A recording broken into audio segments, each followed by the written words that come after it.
Welcome in another episode of the PFF College Football Show. Max Chadwick alongside Dalton Wasserman here, breaking down our top 10 cornerbacks in the 2025 NFL Draft, in addition to a sleeper we'll be giving you guys today for this cornerback episode of Dalton. Pretty loaded corner class at the top with some decent depth behind it too, so I'm excited to break it all down with you today. For sure, and I think you get a lot of guys here who have different types of skill sets, right? It's something I've talked about at a couple other positions, but I think a lot of these guys are going to be looking for teams with the right scheme fit, right? You got a lot of man coverage corners who have a lot of size and length, and you've got some heady zone coverage players with a lot of speed. So you're looking at not only different levels of talent, but I think different types of talent. So depending on, what each team feels like they need, I think this is a group that eventually, as Trevor and us who start figuring out these team boards, I think these cornerbacks, it could be a lot of variance in just the types of defense that teams run and what types of players they're looking for. Absolutely. So we're going to break down all 10 of our top 10 cornerbacks for you guys today. I believe, Dalton, we actually have the same 10 guys in different orders in our top 10. So we'll break down those 10 guys right there. Obviously, a lot of PFF stats will be used here on this show. All of those stats and more are available to you guys with a PFF Plus subscription. So go check it out at subscribe.pff.com. Not only do you get access to all the data and analytics for every player in the 2025 NFL Draft, every player and team in college football and the NFL, you also get access to our 2025 NFL Mock Draft Simulator, where you can draft some of these corners for your favorite team or for all 32 NFL teams. You can do a full 7-round mock draft with that Mock Draft Simulator as well. And you get access to the brand new 2025 PFF NFL Draft Guide that is now available for you guys as well. Trevor Sikkema put a lot of work into it. Dalton and I also helped out along with some others on that draft guide. So it is over 200 prospects available in that draft guide, breaking them down, strengths and weaknesses, a lot of data for all those guys as well, and kind of who we think they'll be going from college football to the NFL. So check out the draft guide available at pff.com as well. Dawn, before we get into our top 10, who is your biggest sleeper in this class? A guy who probably won't go in the first 2 days of the NFL draft, but still a guy you think could be really good on day 3. Yeah, maybe there's a chance this guy works his way late in round 3, but I think more likely an early day 3 guy. I actually just have him straight up as CB11, and that's Coby Bryant from Kansas. Look, he's got a lot of swagger. He's an absolute bulldog on the field, right? I think both in the way that he likes to play physically, despite weighing in at just 180 pounds, and the way that he fights to the football on every single snap, right? This is somebody that, look, he's not the most technically sound player. I think there's times, and he's kind of a gambler. He wants to get to the football. He's got a ton of swagger, as you know, in your DMs from the last year or so. But look, I think he's somebody who, the level of competitiveness, the way he gets to the football, the way he's willing, despite a skinnier build, to attack in run defense as well. He absolutely loves hitting people. He's not afraid of anybody. He just brings that fearless, short-term memory mentality to the cornerback spot, along with a lot of ball production, right? He's not, again, he's raw. He's not all that refined when it comes to his technique, in part because he plays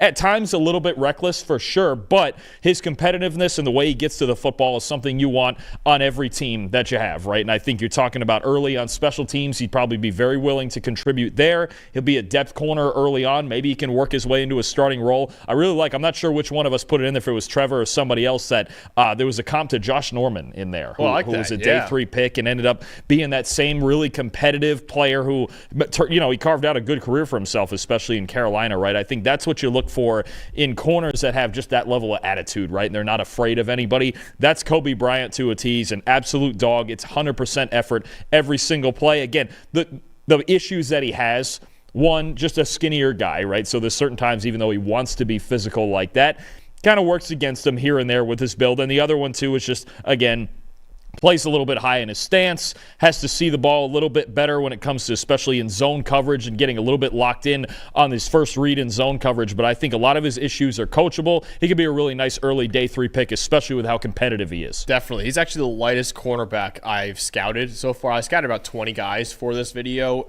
He was the lightest one at 180 pounds, but like you said, he's got that dog mentality, man. He actually, over the last 2 years, he had a 91.3 run defense grade this past year, 88.8 the year before. This guy loves to hit people, even though he might have the body of a bigger corner that you'd expect to be a really good run defender. He has that kind of mentality. And for anyone who doesn't really know what Dalton was talking about with my DMs, I was putting out my top 10 returning cornerbacks in college football last year, and Kobe was DMing me when he saw I was putting out other positions first, because cornerback's always the one I actually do last. Actually, speaking of, the top 10 returning corners are coming out tomorrow for college football as well, so go check that out, pff.com. But for last year's list, Kobe was DMing me saying, hey, when's it coming out? When's it coming out? When's it coming out? And I was like, all right, it's coming out this date, right? And he goes, I better be top 10, dude. I better be top 10. And I was like, all right, we'll see. Like, you're going to be, there's Travis Hunter, there's Will Johnson, there's got a lot of really good guys out there. He goes, yeah. Actually, you know what? After thinking about it, I better be top 5, actually. And I was like, dude, all right, we'll see. I think I had him like 9th or 10th on the list. He ain't afraid of you either. He should not be afraid of me. I'm even lighter than Kobe Bryant. But yeah, when I put out my list, I sent it to him. I was like, hey, I'll put you at number 9, man. Like, hope you'd see. I love your tape. I'm excited to see what you could do this year. He goes, oh, 9, right? All right, bet. And I was like, all right. So I think Kobe and I hopefully are still on good terms. We'll see about that. But he is a dog. I love the kind of mentality he's got as well. Yeah, he is a really, really good football player. And yeah, you mentioned before, like the athleticism isn't the best and the size isn't the best either. But that kind of mentality is what you need in a cornerback nowadays. And he's got that for sure.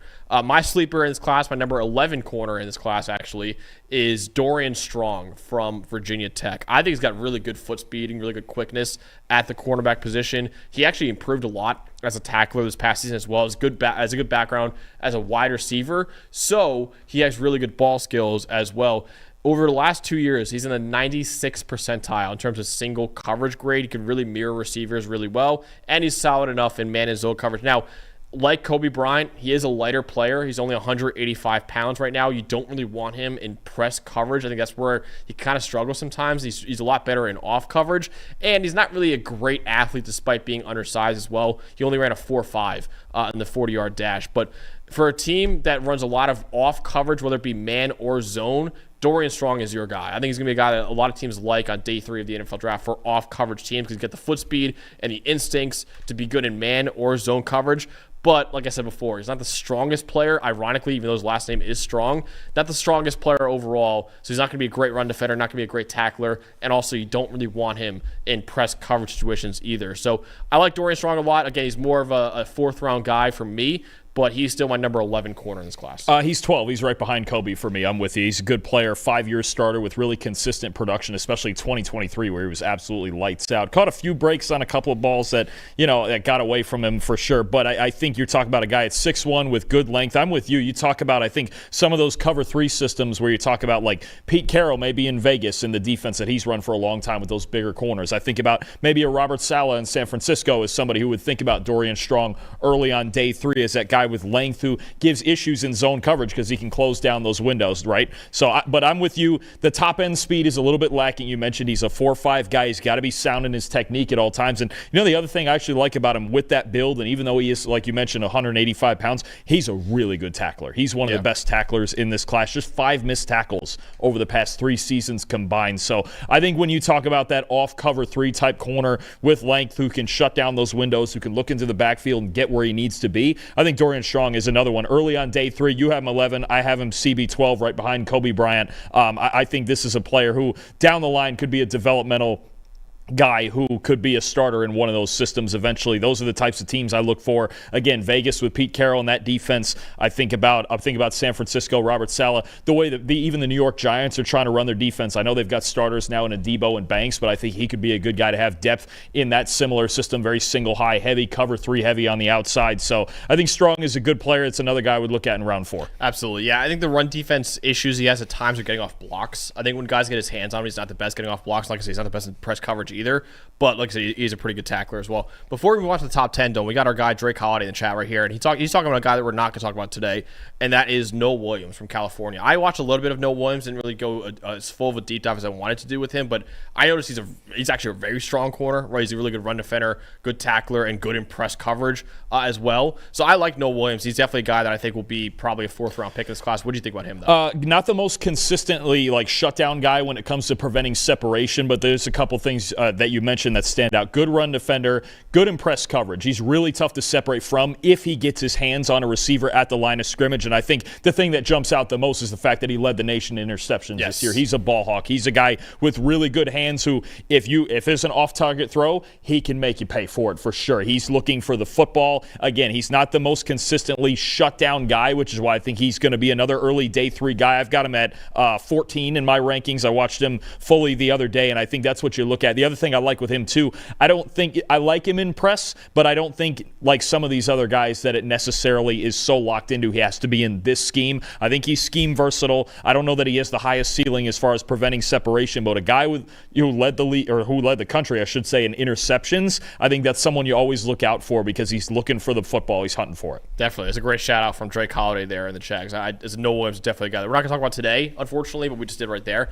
But he's definitely one of the top corners that we have in this class as well. All right, let's get to our top 10 now, Dalton. You and I, like I said before, have the same 10 guys in our top 10 in different orders, but one guy we do agree on at number 10 is Jacob Parrish from Kansas State. What do you like about him? Yeah, the projection is interesting because I think Trevor's projecting him as arguably the top nickel defender in this draft, although he played more on the outside at Kansas State. But two things that jump out with me with Jacob Parrish. One, his speed, whether it's recovery speed or just speed against quicker, faster receivers, that jumps out. And I think that's the part, if he's going to move inside, that'll still play up. Short area quickness and recovery speed is big time. And I think he's got really good just feel, right? Feel for staying in phase with receivers, and especially when he can kind of plant his feet in zone coverage and track, okay, this is where I need to get to, and then make that cut off that first step and track these routes. So I think Parrish, he's a versatile player. He's got explosive speed. Smaller one, I think he's got issues a little bit with bigger receivers. I think you'd talk about, and look,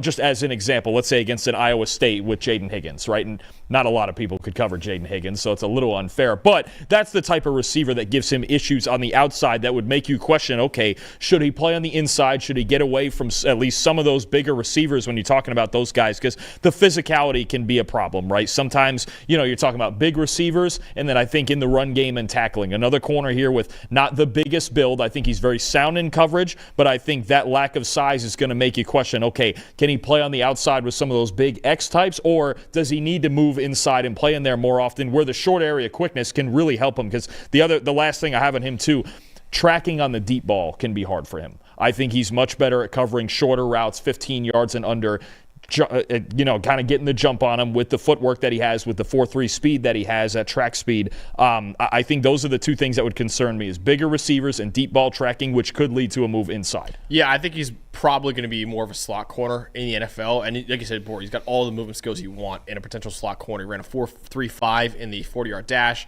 Really good body control, really good quickness from the slot as well. Had a 71 run defense grade this year. He's a high-effort player despite not being the biggest corner, and which is important. If you're going to play in the slot, you're going to have to defend the run at a high level. He at least showed he's a high-effort player there. He's going to give his all in the run game. Also, 77 grade in zone coverage last year. He's a very, very smart football player as well. Now, like you said before, against bigger receivers, I saw him get a little overly physical, try to make up for it a little bit too much, probably get flagged a lot in the NFL if he keeps playing like that. And I don't think he's as comfortable, like I said, on the outside as he is in the slot.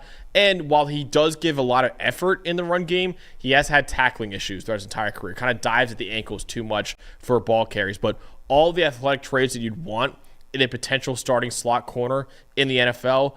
But if you're going to be playing in the slot, you're going to have to be a really good run defender and a really good tackler. Got to clean up some tackling issues for Jacob Parrish right now. But I do think he's got all the movement skills you'd look for in a potential slot corner, which is why I think he's one of the top slot corners that we have in this year's draft. That's for me. Which of those two questions can he answer? Because I think he could play capably on the outside in the NFL. I think he did it long enough at Kansas State to prove it. He moved inside here and there. But which of those two questions could he more capably answer?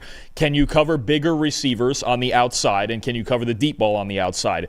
Or can we trust you enough in run defense to play in the slot? Which is it going to be? Because I don't know. He's not Trent McDuffie, right? He's not talented enough to flip back and forth and do everything and be the whole key to your defense, right? But it's going to depend on which of those two things he can answer, right? If you feel like, okay, he can play run defense, we can be in a nickel a lot because nickel's the new base and we leave him in there and trust him in run defense, right? Or is it going to be an issue like sometimes, say, the Buffalo Bills have with a Taron Johnson, where it's, look, you're an excellent coverage player, but when we get teams that get heavy personnel on us, we're getting run over because we're constantly in nickel, and Taron's not an elite run defender like that. Or is it on the outside where it's like, hey, you're one-on-one with T. Higgins. Can you handle it or not, right? It's things like that. So whichever of those questions he can answer, that'll be the position that he plays. Absolutely. Let's move on to the next guy that I have at number, 7 on my list. You have at number 9 on your list. That is Azareye'h Thomas from Florida State. So I like Azareye'h a little bit more than you do. I think as a press man corner, that's what you're looking for right now. He's got the size and length you look for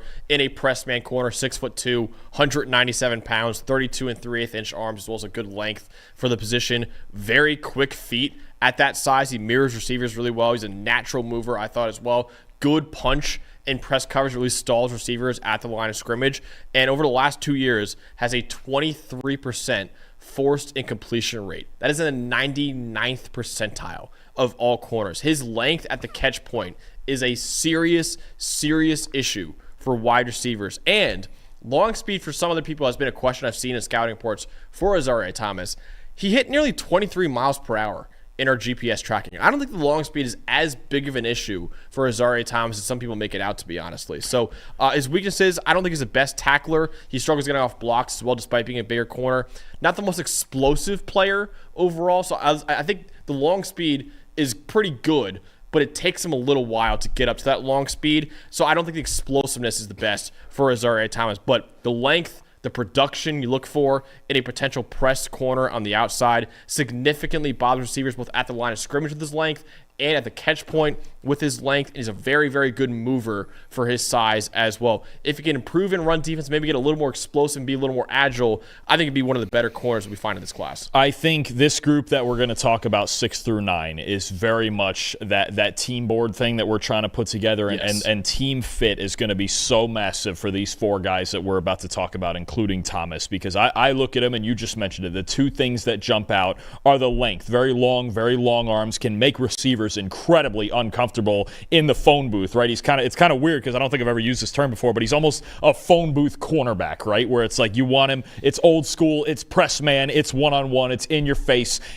I think for a team like, I think about man coverage, right? I think about Minnesota with Brian Flores. Immediately is the first one that jumps out. That's not the last time I'm going to mention that today. I think about the Detroit Lions or possibly the New York Jets, right? When you talk about Aaron Glenn going there, and we'll see what Vance Joseph does with that defense and how he, not Vance Joseph, Steve Wilkes, and how he wants to run that defense if there's a lot of man coverage in it, right? The Texans have been running more man coverage lately with Stingley and Lassiter, right? The Bengals with Al Golden potentially. The Bengals potentially with Al Golden if they want a man-to-man. If you want a press man type corner, I have him 9, you have him 7.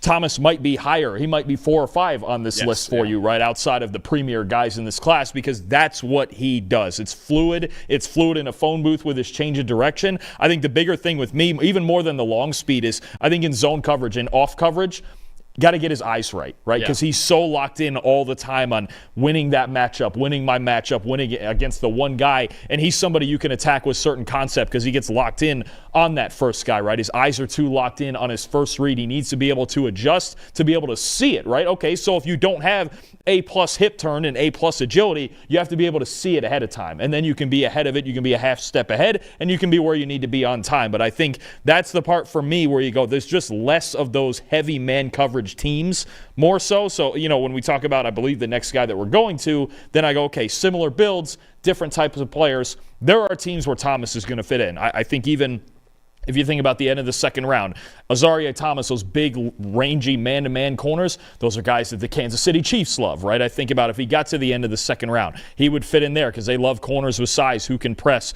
especially on early downs. So he's somebody, again, this range of 6 through 9 is very fluid depending on what team you're talking about, and it's going to be a big conversation that we have on day 2 of this draft. But Thomas is a good player. He's just got a very specific skill set he leans into. Yeah, he's a guy that, like I said, in our team-specific big boards, he either will be one of the highest-ranked corners in the class for you or not on your board altogether. For a team like Minnesota with Brian Flores, he might be like CB4. For real. I mean, that's what you're talking about, is that specific press man skill set. Like for teams like maybe the Cowboys, for example, who run a lot of zone coverage with Matt Eberflus, he might not be on the board at all for them, right? No. So like he's a guy who's very specific for certain teams, but for those teams, he'll be a very, very coveted player for them. So I think that's why maybe I'm a little higher on Azareye'h Thomas, because I think in his role, he could be really good. But like you said before, there is one specific role for him, whereas other guys in this class can fit kind of a multitude of roles for a defense. Next guy I want to go to, Dalton. This guy actually been a lot higher on the consensus board than actually both of us are. I have at number 9, you have at number 7 on your list, is Maxwell Hairston from Kentucky. What do you like about him? So pretty much we're going to talk about here the opposite of everything we had with Azareye'h Thomas, in that this is a smaller, very speedy, off-coverage zone cornerback who can get the jump on the football, especially on shorter routes. If you throw a ball late into the flat with Maxwell Hairston out there, not Houston. I was going to say it's a house call going the other way. Maybe eventually that's what his name will be. But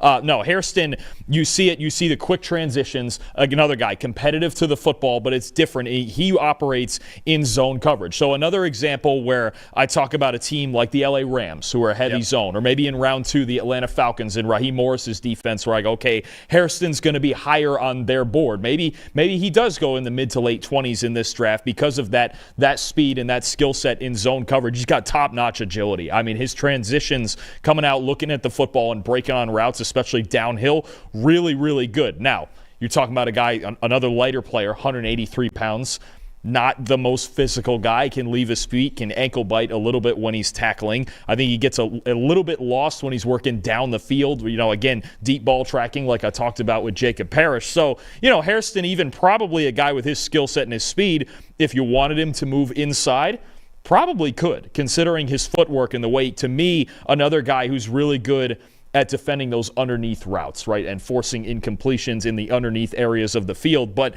again, he could be lower on your board if you're looking for a rangy press man corner. You're not going to want Hairston. If you're looking for a speedy zone coverage type corner, or even somebody in the slot, I think about just smaller guys. I think about like a Mike Hilton, or the way we talked about a Mike Sainer still last year with reaction time and speed and reacting to the football. Maxwell Hairston might be your guy. So again, it's fluid. I have him 7. You said you had him 8 or 9, was it? I mean, it just depends. Again, it depends. It's fluid. It depends on what system you want to run in this second band of corners here. Yeah, why I am a little lower on him than you and the consensus, I still think he's a really good player overall. He's an elite athlete, man. This guy ran a 4.28 in the 40-yard dash, had a 40-inch vertical, and a 10-foot 9-inch broad jump. He is one of the better athletes we have at the cornerback position in this draft. He has active hands in press coverage and at the catch point as well. And like I said before, really nice job in zone coverage of reading the quarterback's eyes. Also, he recognizes route concepts at a very good level as well. Now, like Dalton said, he struggles when he's in man coverage. When he's left on an island, he's not as good. He had a 55 coverage grade in man coverage this year. It's not very good at all, considering some of the top guys are in like the 85 range in man coverage. 8th percentile in single coverage over the last 2 years as well. Like I say, he's a light player, 183 pounds, can be a little grabby as well to make up for that lack of size. And also needs to be mentioned, he missed a good amount of time this year with a shoulder injury. He was really good the year before in 2023. This year, he missed a few games with that shoulder injury. So got to kind of keep an eye on that as well. But he's one of the more aggressive corners we have in this class, one of the more athletic corners that we have in this class. Could be a little too aggressive at times, and he struggles in man coverage. But like Dalton said, if you have a heavy zone coverage scheme, he could be a guy that you like a lot somewhere on day 2, I think, of the NFL draft. Now, I think the round 1 talk is a little rich for me, but I do like him maybe in the 2nd or 3rd round of the draft. It would be later depending on the exact build that these teams are looking for, but I look at the Rams at 26 and the type of defense they run. I think he usually likes, bigger corners, but I think about even the Eagles at 32 and the way Vic Fangio runs his defense. I think that could be a possibility eventually. I know they brought in, I think Adoree Jackson it was, to replace Darius Slay, but they lost Isaiah Rodgers also, and Hairston is somebody they might look at and go, okay, that's the future at that other outside corner spot, right? They already have DeJean, they already have Quinyon Mitchell. It would be the right system fit for him to get into the first round. I'm with you. I think he's likely more of a 2nd round pick, but there's a lot of teams that are going to be looking at his services in that second wave of corners. It's just they have to run the right system for it. Yeah, so Azareye'h Thomas is a guy who's really good in a press man scheme. Maxwell Hairston's a guy you probably want more of an off coverage zone type of role. So very different players, and like I said before, in the team specific big boards, depending on what you run, Hairston will be above Thomas in some big boards. Thomas will be above Hairston in other big boards. So I cannot wait to get through those big boards with Trevor Sickman. Hopefully pretty soon, with the draft coming up in literally 3 weeks from now. 3 weeks from today. Oh, man. Wild. We're here. Let's get to the next guy, Dawn. I have him at number 6 in this class. You have him at number 8. That is Darien Porter from Iowa State. This guy, if you don't want to talk about athlete, He's one of the most athletically gifted corners we've ever seen in the NFL draft. Not just this year, of all time as well. 99.5 GAS score, game athleticism score, which measures your size, speed, athleticism, agility, all on the field using our player tracking data. So 99.5 GAS score means he's almost a 100th percentile athlete in our GAS score. Also in the combine setting, he tested out as a 99.9th percentile athlete in the relative athletic score, meaning for all the corners who've ever tested the NFL combine, I think there's only one ever who's been more athletic than Darien Porter at the combine, at least. He's 6'3", 195 pounds, so excellent size for a corner, yet he still ran a 4.3 in the 40-yard dash. He has blazing speed. He had a 10-foot, 11-inch broad jump. That's 92nd percentile for corners. And you might think for a bigger corner, usually the agility isn't the best, like Azareye'h Thomas, for example. Like the agility might not be the best for him. For Darien Porter, he had an 89th percentile 3-cone, 83rd percentile short shuttle. He's really good agility as well. 80-inch wingspan, 95th percentile. He could swallow receivers at the line of scrimmage with his wingspan. This past year, Dalton, he led the nation with a 4.7 passer rating allowed. That'll do. 4.7. If you don't know, spiking the ball every play gives you a passer rating of 39.6. So spiking the ball every play was basically 10 times better than throwing at Darien Porter this past season. A 91 grade in zone coverage as well. Iowa State runs a lot of zone coverage, and Darien Porter was fantastic at it. He was formerly a wide receiver as well, so really good ball skills. Now, he's a sixth-year player, and he doesn't have a lot of experience as a corner, obviously playing receiver before this. So there's not a lot of experience despite being an older player, and he struggles mightily as a run defender, despite being that big, because in tackling he's not the best, not really the best at taking on blocks either. Had a 36.8 run defense grade this past year, and in Iowa State's defense, never really asked him to be a man coverage player, so you don't really know, even though I think he's got the tools with the size and the length and the speed and the agility to be really good in man coverage, but we haven't seen it yet because of Iowa State's defense. So I think that's not really a problem for him right now, but it's a question mark of whether or not he can do it. But again, he's one of the older players in the class, and one of the least experienced corners in this class, but he had elite tape this past year, and like I said before, elite athletic tools that I think I would take somewhere early in the second round. Yeah, I mean, it depends again on the system. If he can get into his own system, that's somewhat. Iowa State runs a weird scheme. There's a lot of drop 8, and there's some press in there, but it's also press and then working into the flat, right? More of that. You know, they run a lot of that 3D double cloud type stuff that keeps him in the flat, or even some cover 2 mixed in there. But I think you talk about, you mentioned it, a freakish build, freakish speed, a build that does work against him a little bit because 6'3", 195, that weight's all kind of stretched out a little bit. So he's a thin player, and like you mentioned, a liability in run defense for sure. I mean, I think this year among all corners in the country, he had, I want to say it was the 6th worst run defense grade in the country. That's just not just in the class, but in the nation. So it would be a little bit of an issue if he gets condensed down on, say, the strong side of formations with 2 tight ends and things like that. Teams know how to approach that, and they know how to run at him. Now, is it something that he can obviously work on and put some weight on and get better with? Absolutely. So I think you're talking about a ball hawk with a freakish build who somebody's going to like in round 2, especially in the right side. It's another team I look at, Philadelphia Eagles. I mean, get him in that in that zone system with, I mean, can you imagine the size of the 2 outside guys? You've got Quinyon Mitchell on one and Darien Porter on the other side. And then if you want to throw it inside, well, you have the best slot corner in football in Cooper DeJean already. I mean, so, you know, that's the type of place that I look at with him. I even think about Pete Carroll. You know, he's got a long history of those bigger corners like the Brendan Browner, Richard Sherman, Tariq Woolen, right? These are the guys that I think about. A little different style, obviously, with Woolen, because Woolen's a man-to-man player. But Porter, there's definitely a place for him. The lack of physicality is a little bit of a thing in run defense. And I think even early on, if you take him and he's not necessarily a starter right away, I believe he's got almost 1,000 snaps of special teams experience in his career. And a guy like that helps a football team early on while he's still developing the skills on the defensive side. One of the fits I actually put out a piece. So there are 4 teams in the NFL draft that only have 2 day 1 and day 2 picks in the draft. So I put out a piece saying, okay, this is how they can nail their drafts even with very few draft capital. I had Darien Porter to the Commanders in the second round. Good call, too. I think that could be one where, because I think they really should attack corner early on. Maybe not in the first round, probably in the second round. I'll really be looking at it. And Darien Porter is one of the top guys, I think, for them, because you could put him on the outside with Marshawn Lattimore. And then also the other thing you could do there, Mike Samerstill is not an outside corner. Yes. You could put him back in the nickel, and that's another thing, too. So I know they run kind of a healthy dosage of man and zone coverage, but like I said before, even though he played a lot of zone coverage at Iowa State, he was great at it.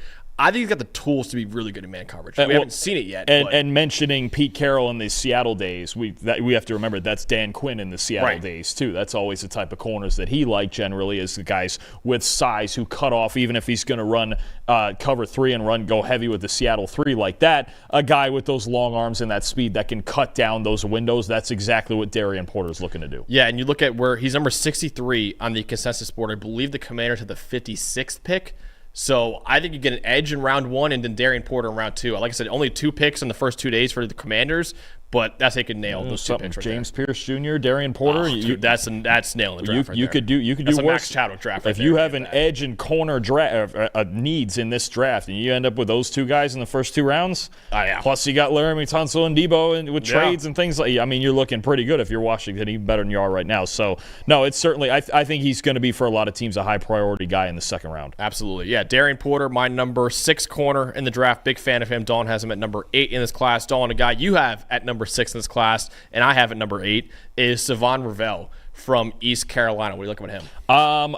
To be honest, a lot of the same things that we just said about Azareye'h Thomas, we're going to say about Shavon Revel. I think started to add a little more polish in off coverage, and that was really the same concern that I had with Thomas. Started to add it this year. The torn ACL really, interrupted that. And there's a lot of people who think without the torn ACL that Revel would be a first-round pick. He might go, say, to Minnesota at 24, and that's, again, the exact things that we just talked about with Thomas. Length, physicality, recovery speed for sure. I mean, he's toolsy, right? He's that toolsy man-to-man corner that you feel like, okay, this guy could shut down one side of the field. Big-time production in contested catch situations, especially at the level he was playing at in the American. But we even saw him, I think, was it 2023? They were playing, East Carolina was playing against Michigan, and he was shutting people down. I mean, I think you have a guy with a boatload of talent in Shavon Revel, for sure. Absolutely, especially in man coverage. Now, same idea.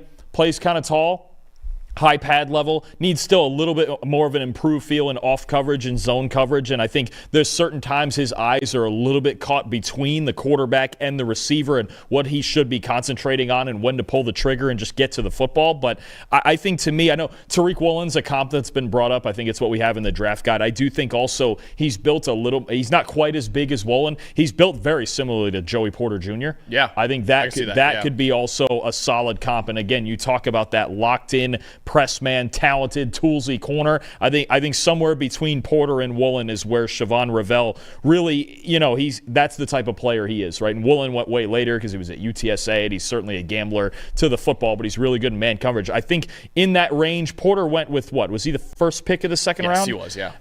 Maybe there, if the Browns want him there, or somewhere in that range of 30s and early to mid 40s, I think he's going to get to. And there may still be teams that think about, maybe this guy's a first-round talent. We just got to get him through the ACL. So he's really talented. He's really physical. Again, I think man-heavy teams would get more out of him early, but the potential's all there. Yeah, I think Joey Porter Jr. was the 32nd overall pick, but still was the first pick of the second round. Somebody had a forfeit. The Dolphins forfeited their pick, I believe. Yeah, that's it. Right? Somebody had a forfeit, so he went 32, but he doesn't get the fifth-year option. Yeah, that's tough. I get, it's tough. But I think I get the comparison to Tariq Woolen because I think he's a better athlete than Joey Porter Jr., but he's not as big as Tariq Woolen. So you're right in that respect. He's almost lined. I think Porter's got a little bit longer arms, but the rest of his makeup, I'm pretty sure the measurables are all very much in line with Porter. Absolutely. Yeah, you mentioned before, we got Drake in the chat saying he's got a great body for a corner. I completely agree with that. He's 6'2", 194 pounds, 32.5-inch arms, elite size, elite speed, scored a 99.8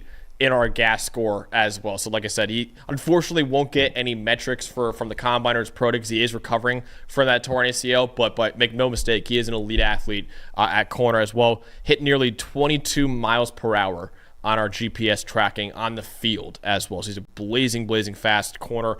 The measurables and the attitude that you look for in a press corner. He looks to completely derail receivers on routes out there, and quick feet to mirror receivers as well. Now, he is coming off a torn ACL. like I said before, his game kind of lacks a sense of control right now. Kind of plays a little bit too upright in man coverage, I've noticed as well. He needs to anticipate things better, too often reacting to what's happening in front of him instead of anticipating.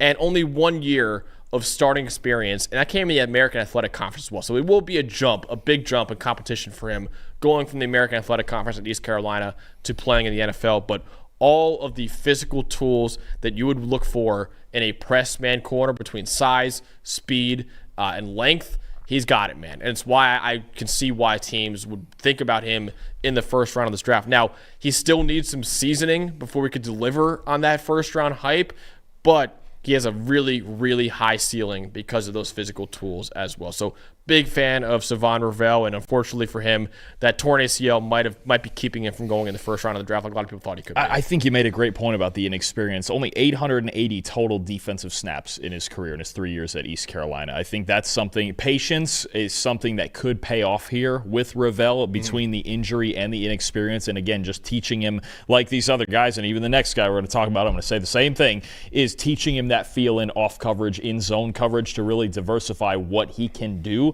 But this is a talented football player. No question. You just have to be a little bit patient. Maybe, again, if he goes to the right team and they can utilize that man coverage skill set early on, then more power to you, right? I think there's just plenty to teach him once he gets outside of that press man, just like we talked about. There are going to be teams, when you think about, let's just say the Minnesota Vikings. Brian Flores is always the one I think about with this, where guys like Trey Amos, who we're about to get to, Shavon Revel and Azareye'h Thomas are like 4, 5, 6 on the board because that's what they want, right? And then you've got the zone guys below them. There's going to be other teams that have these 3 guys like 8, 9, 10 because they're, they got good bodies, they're talented, but not quite our style, right? So I think, again, Revel is the last guy to me, and I could argue maybe Trey Amos also, where you go scheme fit, team fit. That's the big thing. That's going to be the big thing here with Revel. If you want early production, man-to-man, man-heavy, if you want to develop them and just take the talent, take your time then, and it'll pay off 2-3 years down the road. I love Drake in the chat, big Ravens fan. He's just saying every one of these guys is basically a Ravens fit. He's like,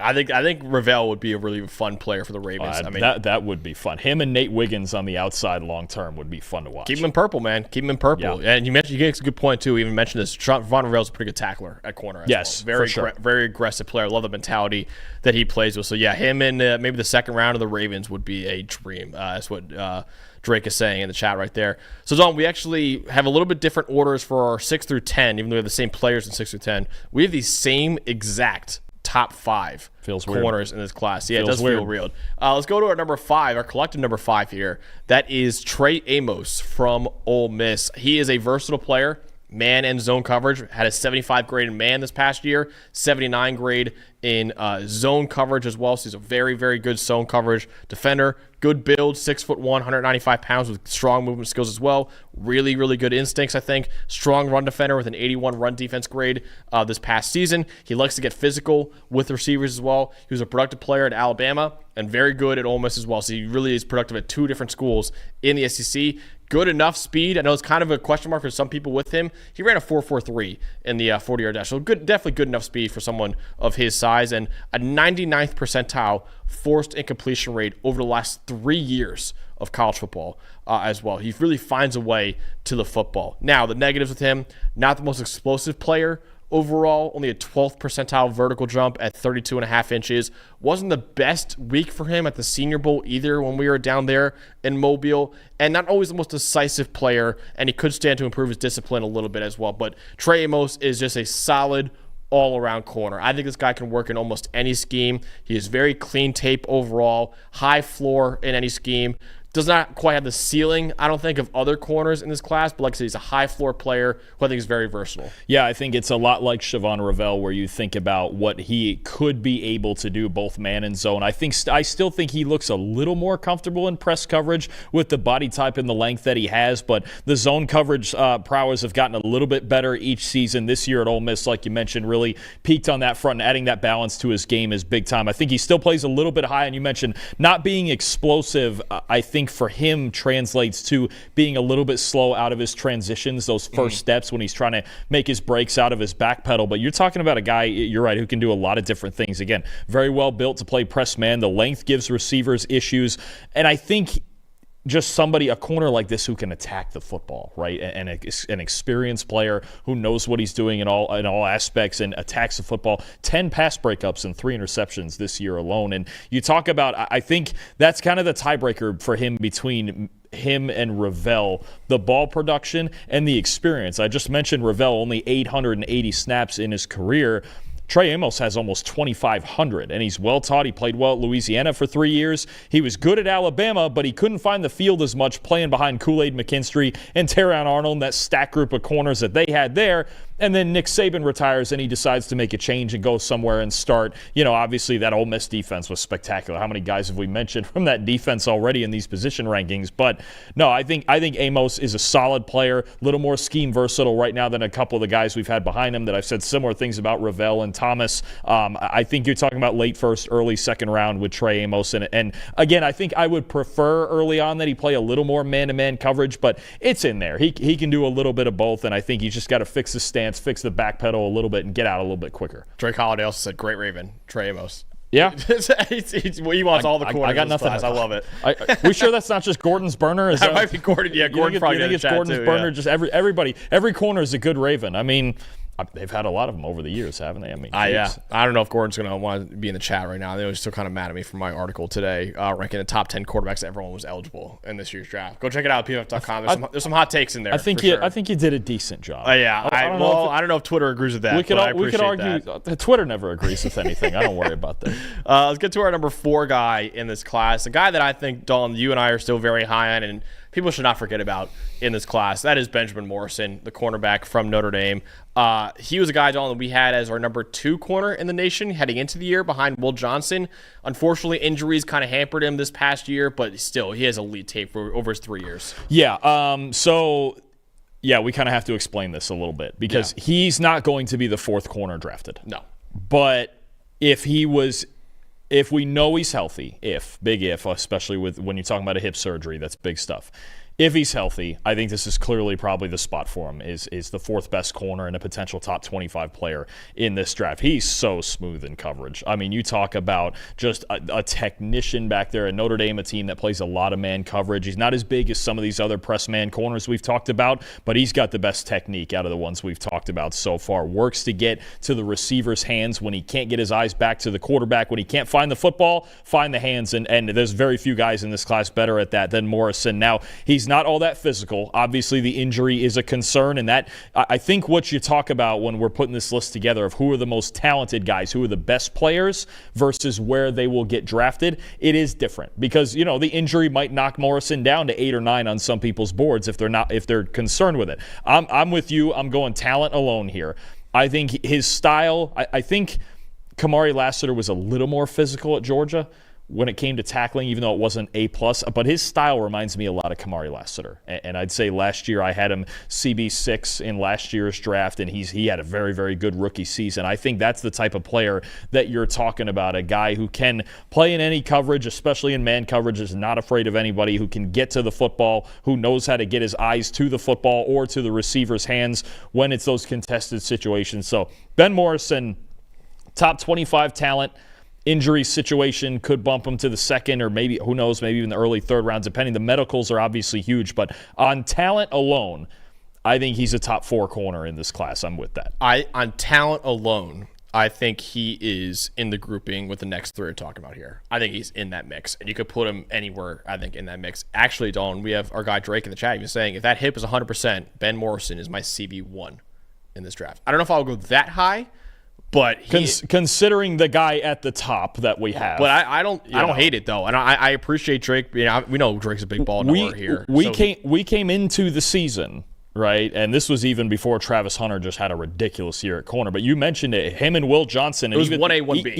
Even the grading of their first 2 seasons were darn near, in coverage at least, identical between him and Will Johnson. Similar players. I think we had Johnson just a hair ahead because he's a little more physical in the run game and with tackling, but Ben Morrison is a premier talent. I mean, and the fact that Notre Dame lost him and still made the Natty without him, it just tells you how much Notre Dame has. It's not about Morrison. They got more coming. Don't you worry. Well, they have the number one corner in college football returning to college football going to next year. A little teaser for the article. Preview in the article. See it. Go read for the rest of the top 10. Little teaser for that. That guy is a freak, and we'll actually get into that guy in our all eligible mock draft we do in a couple darn weeks. Right, too. we will. I mean, look, Morrison though. If he were healthy, and it's a great point Drake made, because the talent is pretty darn close to that level, at least of the next two guys we're going to talk about. Yep. The last one, of course, at number one, it's that's a whole different thing. But Morrison's really talented, and I think this is somebody who, if there's a team out there that trusts the medicals, and if he does fall to mid to late second round to the right team and he's fine, well, you're getting a steal. Yep. This is a darn good football player. I had him also in that article of how teams can ace the draft. I had him to, I think, the Falcons in the second round, being like, they get James Pierce Jr. in the first round, we get Ben Morrison in the second round. Yeah, you're cooking with gas. Those there. are the two things you look at: edge player, defense, and corner. Just like you mentioned with the Commanders, where you go.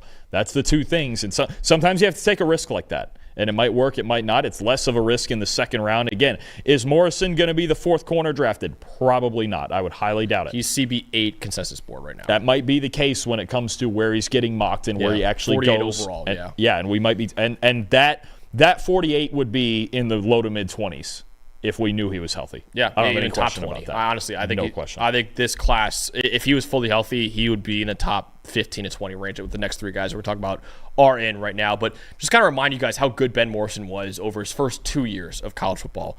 First of all, an elite athlete. He scored above the 99th percentile on our GAS metric as just a true freshman. 80-plus coverage grades in each of his freshman and sophomore years at Notre Dame. Very, very smart player overall. Excellent ball skills. 7 interceptions in his first 2 years of college football. And he had an 86.8 single coverage grade in his first 2 years. That was among the best in the nation in single coverage, with a 90.4 coverage grade across his first 2 years. And against Marvin Harrison Jr., who was a sophomore and junior when he went up against Ben Morrison. Ben Morrison was a freshman and sophomore, so he's a year younger than Marvin Harrison Jr. He went up against him, and he guarded him a lot in those two matchups against Ohio State. In those two matchups, he had 7 targets against Marvin Harrison Jr.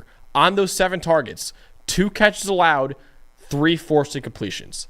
So he went up against some elite talent at wide receiver, and he more than held his own. He actually dominated Marvin Harrison Jr., I would say, on those reps. So Marvin Harrison Jr. is one of the better receivers we've ever seen in college football, at least in this century. And Ben Morrison still was very, very good against Marvin Harrison Jr. So do not forget about Ben Morrison. Now, of course, the torn labrum in his hip will be a massive, massive question mark. Like, if the medicals don't check out, Dalton and I probably won't even have him in top 10, which is unfortunate, right? But if the medicals do check out, he is absolutely at least number 4 on this list. He only played 6 games last year. Now, on the field, besides the torn labrum in his hip, not the best tackler right now, not the most physical player overall. Only a 68.4 coverage grade this past year in 6 games, so enough of a sample size to really look at it. So not the best year as a junior before going down with that injury. And then only 30 3/8 inch arms as well. It's only 14th percentile. So not ideal for a press corner, even though he's really good everywhere else as a press corner.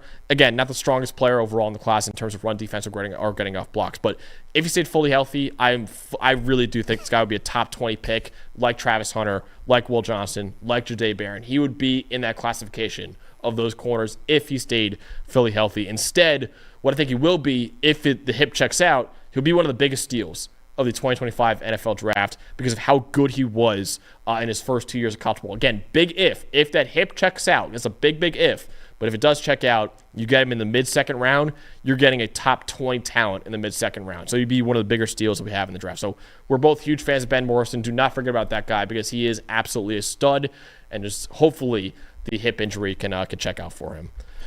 For sure. Top 3. Here we go. Top 3. Yeah, you want to get to Jahdae Barron from Texas, our number 3 corner in the class. This was so tight between 2 and 3. Also, it felt like a coin flip, and it's probably the thing I thought about most often. But at the end of the day, yeah, eventually it feels like I just had to settle on one or the other, right? It's almost like 2A and 2B. Jahdae Barron, I mean, what more can you say about him? The versatility and production inside and outside, from the outside cornerback slot, in the slot on the inside. big-time feat. I mean, you saw it obviously with the 40-yard dash and the testing, but you see that 91.5 zone coverage grade, best in the country this year, even better than Travis Hunter, even better than Darien Porter, who was way up there. I mean, just an unreal, smart, aggressive zone coverage player. His hips turn in a hurry. He's extremely light on his feet. The transitions are crazy. I would argue that, I know there's some teams that are looking at him as a nickel, but as well as he played this year primarily on the outside at Texas for Pete Kwiatkowski, I would leave him out there. This is somebody I keep thinking about. I keep thinking about the Arizona Cardinals at 16. I kind of want this to happen now because they had the lowest zone coverage grade from their outside corners in the league this past year. I think it's Jahdae Barron. It's like, hey, you need Jahdae Barron. And the fifth highest zone coverage rate, too. They play a lot of zone. Yeah, Jonathan Gannon, that's what he wants to do. I think when you look at Jahdae Barron, you're getting a big-time athlete. You're getting an aggressive player who is about the action, especially in the run game. He's all about it. He ain't afraid of nobody. I will tell you that right now. He can play from anywhere. He can blitz. He can line up anywhere you want him to on the field. This is like the ultimate versatile zone coverage player that you want. I think about Lou Anarumo with the Colts. I think about Jonathan Gannon, Cardinals, Raheem Morris, Falcons, somewhere. This guy's going in the teens. Yeah. There's too many teams where he would fit in too well where I go, yeah, even San Francisco at 11, if they didn't want to go offensive line or something in the trenches, Jahdae Barron would fit in Robert Saleh's defense. Absolutely, he would. So I think the only things you're getting with him is sometimes the lack of length can be a problem when getting off blocks and when tackling. Sometimes he's a little jumpy because he's so darn aggressive. Like, he always wants to be around the football, and it's like, okay, just lay off a little bit, and there's not a ton of man coverage experience, right? I think that's what you're talking about with him. There is a scheme thing with him where I would much rather have him in a heavy zone defense, right? And I think he would be a little lower, again, on some teams' boards, and you get that. We're getting that a lot with this corner class where I think fit's going to be a big thing. The good news with Barron as a zone corner, and I would argue the best zone corner in this class, is there's plenty of all those teams I just mentioned. San Francisco,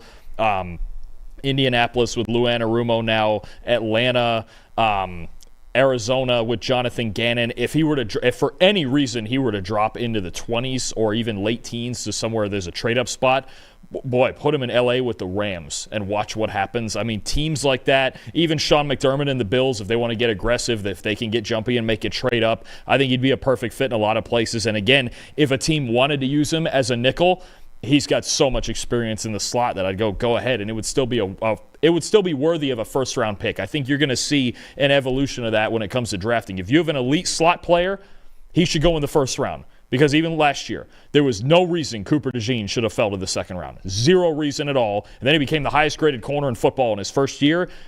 Nickel's the new base. That nickel corner is an essential position. Draft it in the first round. If you want Barron to play inside, fine. If you want him to play outside, he can play out there too. He showed it this year. But this is a terrific football player. I think he should go in the top 20. And for, in today's day and age of the NFL, zone coverage is as prevalent as ever. Actually, Dalton, there are 29 teams in the NFL, 29 of the 32, that ran zone coverage 50% of the time or more. So you're running zone coverage the majority of time. So if it was a guy who can only work in man coverage, it actually might not be as valuable as a guy who's a really good zone quarter, because teams aren't running man coverage as much as they were in years past. In fact, besides Al Golden, who did it at Notre Dame, so guys who actually did it in the NFL this past year, the highest man coverage rate was at 46%, so still below 50%. Honestly, this past year. Who was that? It was a Jet. Jim Schwartz? It was actually the Lions. The Lions. Oh, the Lions did. Okay. I know the Browns are up there. I know they run. Jim Schwartz does it a lot. Browns are up there, yeah. Jacksonville, I think, was up there for Steelers. I don't know what. Steelers are up there. Yep. Ravens are up there as well. But yeah, even those teams are around 40%. So you're still running zone coverage the majority of time out there. So he is a very, very valuable corner today. And I think about, too, and I thought about this with DeJean last year, but the Eagles had already drafted Quinyon Mitchell, so they didn't need DeJean to play outside. But I think about the impact, too, that a player like this, like Trent McDuffie, can have, where you see McDuffie a lot of times on early downs as outside as they're in their base personnel. And on passing downs, they have other corners with more size and things like that that can play out. Jalen Watson, Josh Williams, guys like that. Then you can move Barron or McDuffie in that case to the inside. You can do that versatility of being able to do whatever you want with him and forming your defense around an elite talent like that. That's big. So it's not just, Barron and his talent alone, which is really good, and he's got a ton of experience at Texas, but the doors that he opens for you schematically. Again, I think about somebody like Lou Anarumo, who would probably move him inside, outside, all over the place, wherever you want to put him. That's the creativity you can have with a player like Jahdae Barron. And again, he's smart enough to be able to handle everything that you ask him to do. Yeah, like I said before, he's a natural zone player with excellent instincts and anticipation. He was the most valuable corner in the nation this last year, according to our wins above average metric, even above Travis Hunter, who played two ways, right? So that was how good Jahdae Barron was this past year. I'd argue Jahdae Barron was the best corner that we had in college football this past year, earned a 90.7 grade this last year as well. Versatile player, like you said, could play the nickel, could play an outside corner.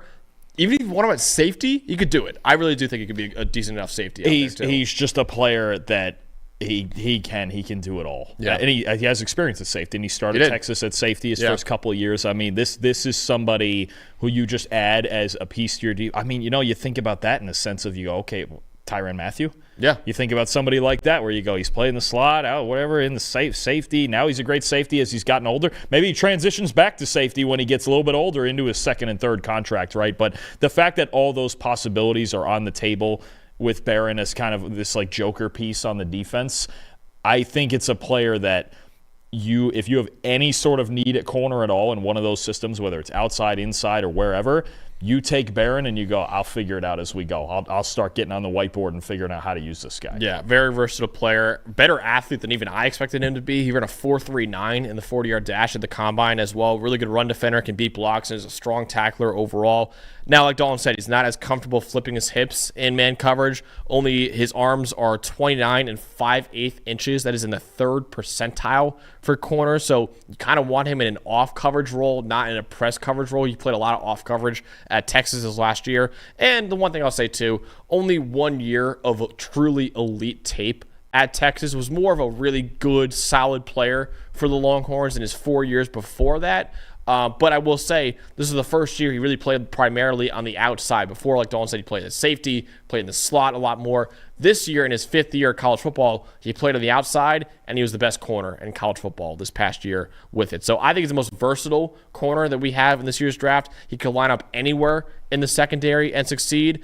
I think he's an ideal fit for zone defense. Is really worth a top 20 pick. And I don't know if this is a one-to-one comparison, but like this is the same kind of talk I remember us having last year with Cooper DeJean, being like, hey, listen, this guy can play anywhere in your secondary and be a really good football player.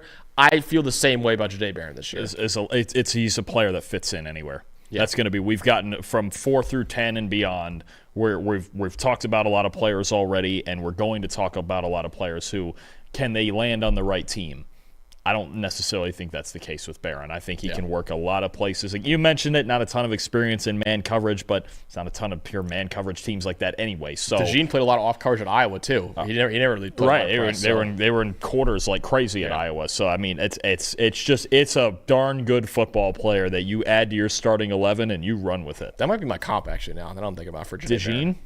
DeJean's built a little better. He's built a little better. Yeah, he's a little more athletic. I got to check Trent McDuffie's size. He might be close. That's the one that Drake shot out on the chat was Trent McDuffie. Yeah, he might. I mean, McDuffie I like a little better in man coverage too. I think those two guys are built a little bit bigger than Barron, but it's that same type of impact that you're looking for sure. Yeah, like the versatility and just all around good football player and off coverage. What did you think of Trevor had comped him to Stephon Gilmore? I don't hate that. That's one I know he was on yesterday on our draft comp episode that he loves. He sees Stephon Gilmore with Jahdae Barron. Oh yeah, that's a former defensive player of the year right there. Well, right, that'll do. I mean, that's also a pretty lofty comparison. But if the great Trevor Sikkema is comparing him to a former defensive player of the year, he's probably going to be pretty good. I don't mind that at all, honestly. I'd probably go for more of a guy who played a lot of inside out in the NFL. That's why I kind of went towards a guy like McDuffie or Cooper DeJean. But I don't hate Stephon Gilmore either for him. Another guy who got lofty comparisons on is Will Johnson, who's our collective number 2 corner in this year's class. I freaking still love this guy. I think this guy is as smart as they come as a corner. Outstanding play recognition. When I was watching his tape from even his freshman year, because I turned that on too, he recognizes routes at such a high level. And I'll tell you what, if there's receivers out there that get lazy with their routes in front of Will Johnson, because there's reps like that, if they get lazy, if they half-ass it, oh no, he's housing it. Oh yeah, because he's just he don't care what you're doing. He knows what you're running before you even do it. Yeah, like he actually makes breaks and routes before the receivers even make the break. Like he is such a smart player. You can tell this guy watches tape at all times out there. Also, I want to shout this out too. I know people are going to talk about the fact that he had the turf toe injury and some people think he might have given up on Michigan this past year after only playing a few games.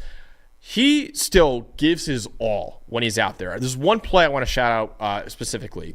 In the Texas game that we were at, Texas was up by 18 in the second half of that game. This is when everyone thought Michigan was still a national title or at least a playoff contender, right? Texas was beating the brakes off of Michigan in the Big House, right? Up 18 points in the third quarter of that game. They give a handoff, I believe, wasn't it Wingo? I think it was Ryan Wingo. An end around or a reverse to some Ryan Wingo, right? So end around to Ryan Wingo on the opposite side of where Will Johnson is, right? So Will Johnson's on one side of the field. They're running an end around on the opposite side. Wingo, who's very fast, is about to take off and score a touchdown. He's gone. Will Johnson on the other side of the field. They're down by 18 points in the third quarter with no passing game to speak of. This game is by far over. Dalton and I are actually packing up stuff up, probably trying to get out because it was about a 4.5 hour ride home for us. So we're packing our stuff up. Will Johnson from the opposite side of the field chases down Wingo, probably runs like 60 yards to get to him, and tackles him at the 2-yard line. Now, I believe Texas still scored a touchdown immediately after because that's what they're doing against Michigan all day. But that kind of effort shows the type of player and type of human being Will Johnson is. So anyone saying, okay, yeah, he gave up on his team this past year, I do think injuries were a big part of his season. I do think he was suffering a lot of injuries, not just the turf toe. And I think at some point he's probably like, listen, I'm going to shut it down. Like, I'm not going to try to ruin my draft stock because we're not making a playoff or barely going to make a bowl game as well. But for anyone questioning his heart or anything like that, turn on the Texas game, turn on that play specifically. That'll show you the kind of heart that Will Johnson has. And besides that, he has been a dominant player in college football. In his true freshman year, 91.1 grade in man coverage, led all Power 5 corners. In fact, it was tied for the best in the country with Quinyon Mitchell. Quinyon Mitchell had a great rookie year with the Eagles, and it was a really good corner in college football with Toledo, obviously. Also, had the same coverage grade in man coverage as Will Johnson. He was 2 years older than him, and he played in the MAC. Will Johnson played in the Big Ten. Right? So really good in-man coverage. As a sophomore, 29.1 passer rating allowed, 5th among all corners in the nation. And like Ben Morrison against league competition, he really showed up. On 6 targets against Marvin Harrison Jr. and Rome Odunze last year, Johnson allowed just 3 catches and had an interception. So he had allowed a 50% completion rate against those 2 top 10 picks and came down with an interception as well. His technique is phenomenal, and he has really good size at 6'2", 194. Doesn't have top-end speed, but is good enough. 30 and 1/8 inch arms, only 10th percentile. Not the best for a guy who likes to live in press coverage, but he's very good in zone coverage as well. He battled injuries over the last 2 years, and he had a season-ending turf toe this past season. Special tape in his first 2 years of college football that made everyone, including us, think he's a top 5 pick in the draft.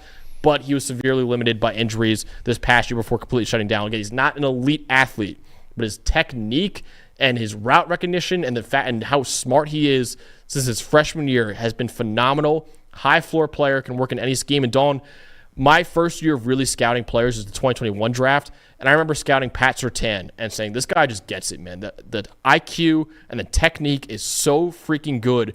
And I was amazed that not a lot of people thought Surtain was a top 5 talent in the draft. I had him as a top 5 talent in that draft. Another defensive player of the year. Another defensive player of the year. I watched Will Johnson. I'm like, dude, yeah, the top end speed might not be there like Surtain either, but the football IQ, the technique is just so freaking good.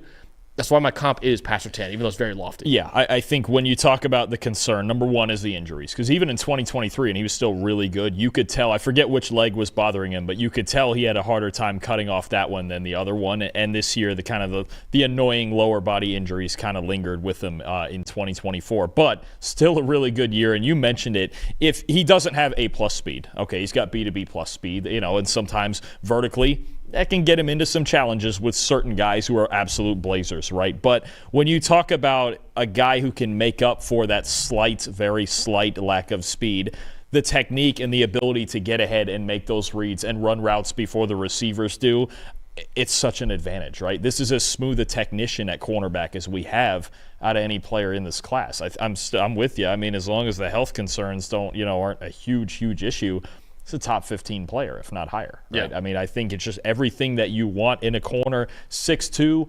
194, B to B plus speed. A-plus recognition, right, and smart man or zone coverage. I'd even like to see him a little more in off-zone coverage to be allowed to use his eyes and react to things the way that he does, because he's got an extremely high football IQ to be able to read the concepts in front of him. I mean, look, I get it. If you have Barron number 2, fine. I think this was very close because Barron's so versatile and he's an explosive athlete. But Johnson, is this another case where we're doing a little overthinking here with Will? When some people are talking Will Johnson, he's CB 4, 5, or 6, whatever. I'm like, watch this guy. Watch the 3 years, and even when he wasn't 100%, still arguably the best corner in the country. Man-to-man, zone, whatever. He's, like you mentioned with Surtain, I think Trevor's got a Darius Slay comp in there who, people forget, Darius Slay, I believe, is a 6-time Pro Bowler. Yeah. Pretty darn good player in his career.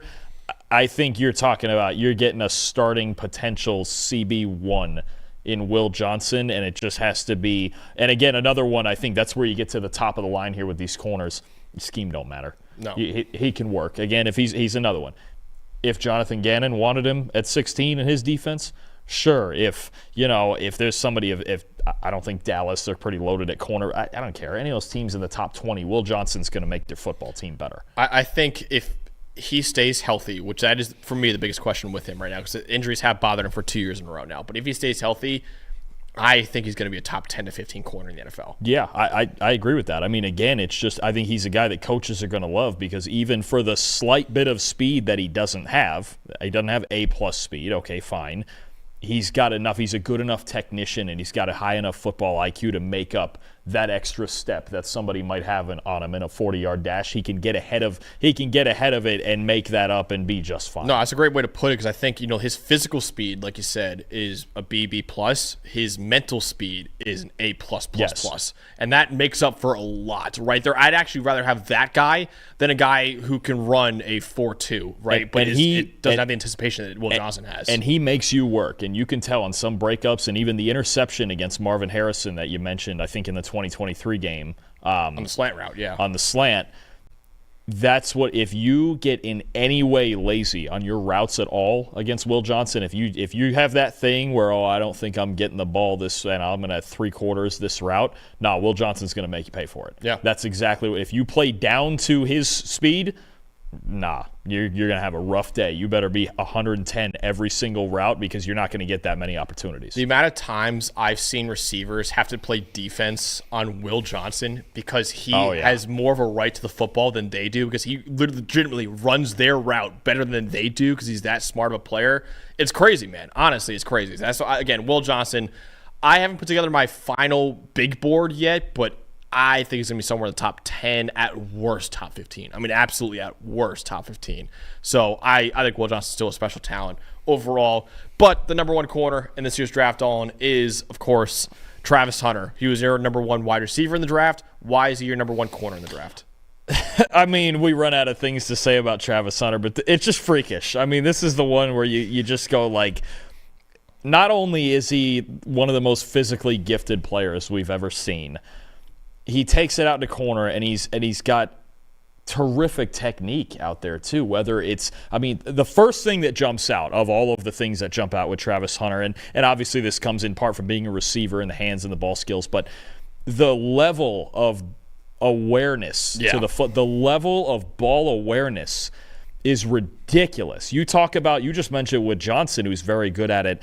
Travis Hunter, knowing where the football is at all times, whether he's in zone, whether he's in press man, he's always in phase. Now, when I say press man, he's not all that physical when it comes to being in press man because he's got a thinner build to him for sure, but he's always in phase, and his footwork and his technique in man coverage is darn near flawless. His eyes, he's such, again, it's the thing with Travis Hunter, I keep saying it's underrated. His football IQ is off the friggin' charts. Yeah.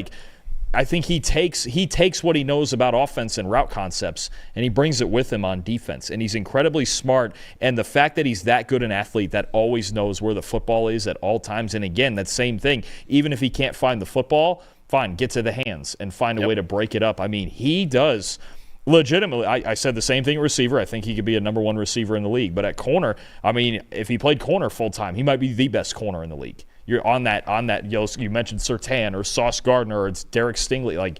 He's of that level of talent just at corner. This is a special player. And even then, actually, the boss Chris Collinsworth popped in on the NFL show once a couple weeks ago and he was talking about Travis Hunter, and he goes, he's got a surprising level of physicality at corner, even more so than he does, because at receiver, it takes some run blocking snaps off and things like that. But you talk about the tackling, he don't care. I mean, even you saw it punching out, the game-winning fumble against Baylor. Yeah. One thing that jumped out to me, I'll tell you what, there's teams that tried to attack him. Okay, he's thinner. He's, $185 he weighed in at, was it?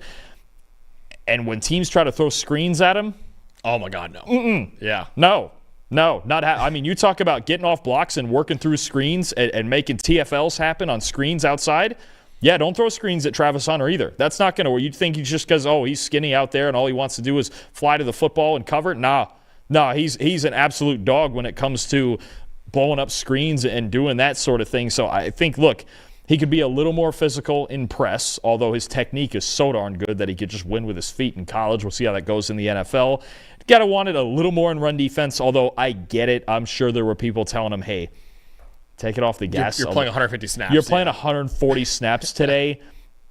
If I get it, if you're, the run defense, be that as it may. If he played corner full time, I'm sure he'd be 110 on that too. I don't have any issue with that. But I mean, again, how much more can we say on Travis Hunter? I mean, it's ridiculous, the level of talent this guy. And again, I think the number one thing that jumps out to me at corner, the ball awareness is disgusting. It's a receiver playing corner. Yeah, and doing it at the highest level you can possibly do it. I said before, I think Travis Hunter has the best ball skills of any wide receiver in this year's draft.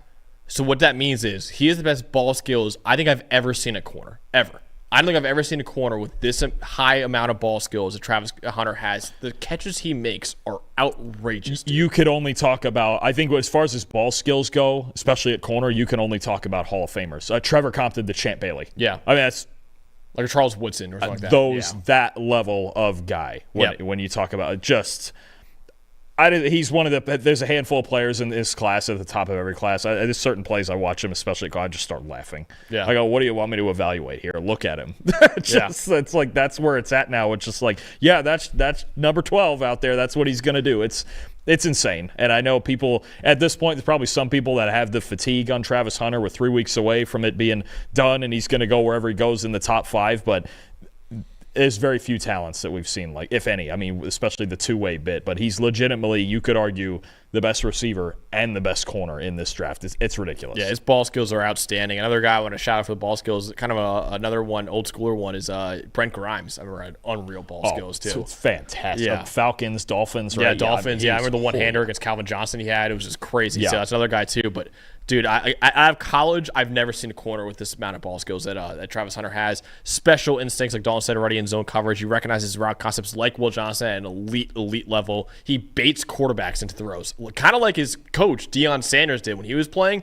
He does the same thing, man. He wants you to think that receiver is open, and then he breaks on it right when the quarterback throws it, and he makes, again, with his ball skills, unreal interceptions because of it, too. I go back to the play in the cover 2 flat against UCF. Yeah, that one. Well, and it's not just it being ahead of it smart. It's the smart factor on the goal line, right? No, that was Preston Hodge. I'm talking about there was the one off to the right side. I don't remember if KJ Jefferson threw it a little bit. Oh, I'm talking the one the year before on the goal line he made. Oh no, well that wasn't against UCF. That was TCU. Sorry, TCU. That was the TCU. Right, but that's the exact same thing. And that one was impressive too.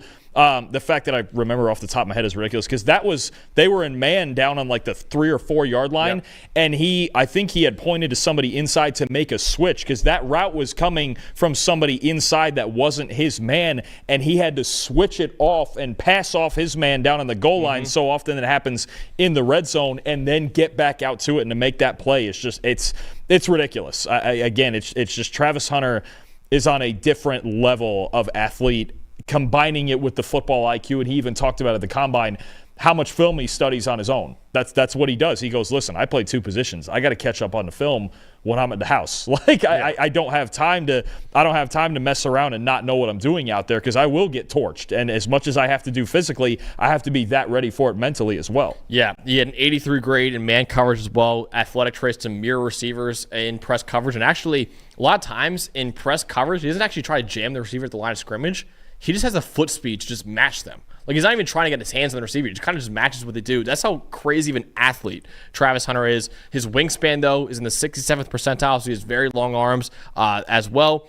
88.2 PFF grade as a defender, despite also being a Biletnikoff Award-winning wide receiver this year as well. And you mentioned before the run defense, Dalton.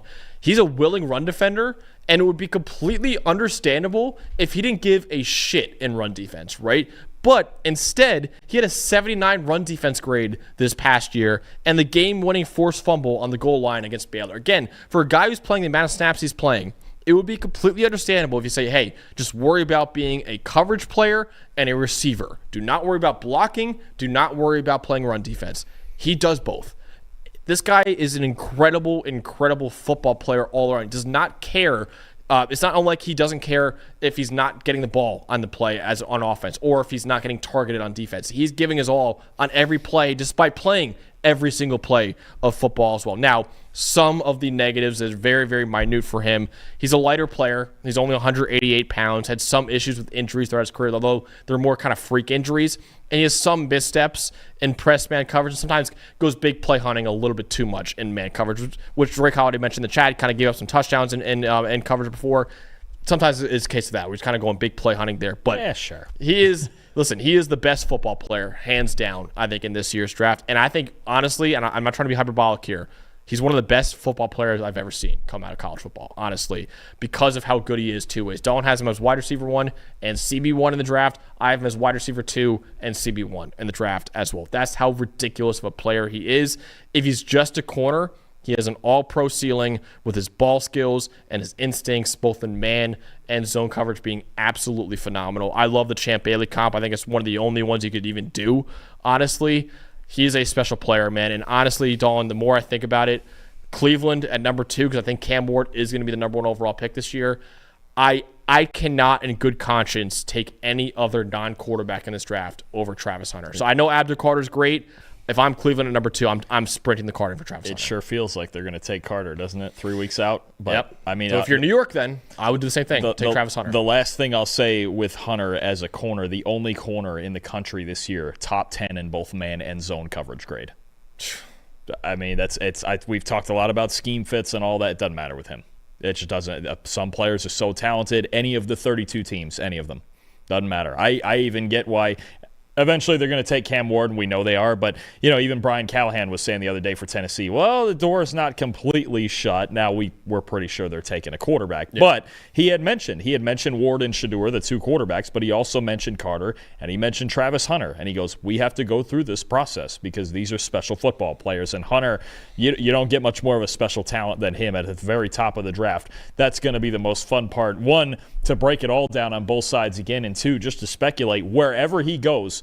There are certain players, you just bring that athlete in the building and you worry about the fit and whatever other nonsense you need to worry about later, but that's just a guy. There are certain guys who are just totally you don't have to worry about that. You don't have to worry about what team he's on, whatever. Just take Travis Hunter and your team just got a whole lot better. If he does actually play both ways and he is one of the best corners in the NFL, like we both think he can be, and he's even a number 2 receiver in the NFL, at the end of his rookie contract, he's probably making $50 million a year, honestly, if not more. Yeah, you've mentioned that with the numbers in WAR and things like that. Like, could he be as valuable or something close to as valuable as a quarterback if he were to do that? Yeah, I which mean, is that's crazy. What you're talking about. When you're talking about a guy who not just like a CB1, he's got the potential. This is why he's number 1 on this list. He could be the best corner in the league. Yeah.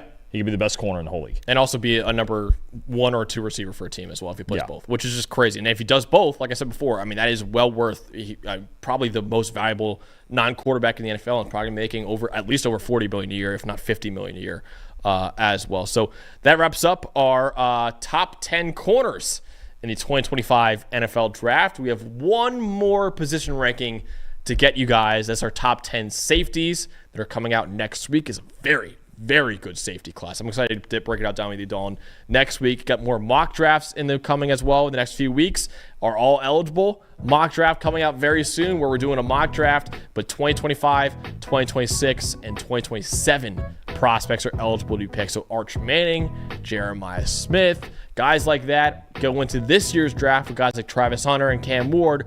Where would they all go in an all-eligible mock draft. That's coming out very soon. I believe in a couple weeks, right? We're doing that the week before the draft? I believe 2 weeks from today. So, We're doing the week before the draft, yeah. So I think we're doing a regular mock draft next week along with our safety rankings. The week after, we'll get into the all-eligible mock draft as well. And, of course, then it'll be draft week as well. So we're excited to break it all down with you guys. For producer Eli back there, for Dalton Wassman, I'm Max Chadwick. We'll see you guys very soon with our top 10 safeties in the NFL draft.